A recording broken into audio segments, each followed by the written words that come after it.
We'll guide you through how to use a USB flash drive on an iPhone. If you find this useful, then consider subscribing and liking the video.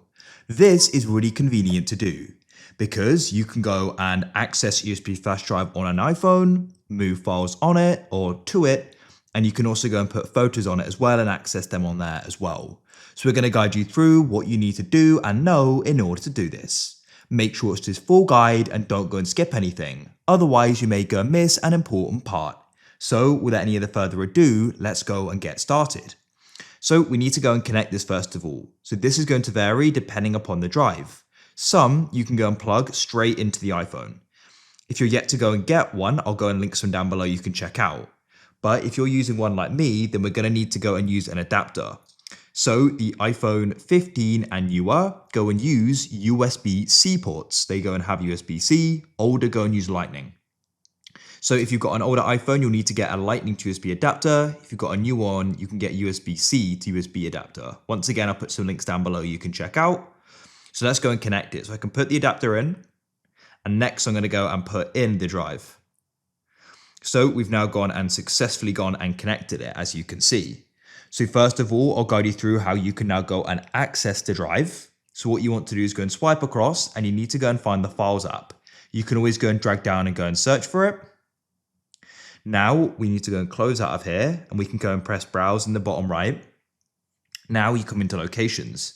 And so this is called New Volume. Yours will be called something different. You can see the little drive icon. It'll go and look like that. You can tap on it and then go and access the files here. So I can go and see what I've got. I've got a photo on here and other things as well. So if you want to go and move files from the drive onto the iPhone or from the iPhone onto the drive, what you need to do is go and locate the file you want to do this with. So press Browse in the bottom right and you can go on your iPhone if you want to move it from the iPhone to the drive. If you're trying to move it from the drive to the iPhone, let's come back to it.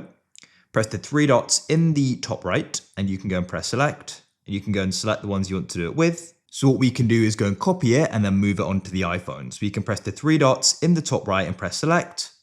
Select what you want to do this with, and you can then go and press the icon at the bottom, the folder icon, press back in the top left, and you can come back to Browse and choose where. So I can come on my iPhone, I can then put them in a folder, I'll put my music folder, and go and press copy, and then go and be put there. Vice versa, you could be on your iPhone and put them onto your drive as well. Now, if you want to go and move photos onto it, what you can do is you can go and open up the Photos app like so. Then what we can do is go and press Select and select the ones you want to do this with. Press the Share button in the bottom left. And then what you can do is you can scroll down and we could go and save them to files. So press Save to Files. And then what you can do is press back in the top left. And on Browse, you can then go into Locations, find the drive, and then we can go and press Save. And then we can go and save them on there. And after you've gone and saved them, you can just go and wait for this to go and complete. We could then go and delete them from the iPhone if you wanted to go and then free up the space. That is how you can go and use a USB drive on an iPhone. If you found this useful, then consider subscribing and liking the video.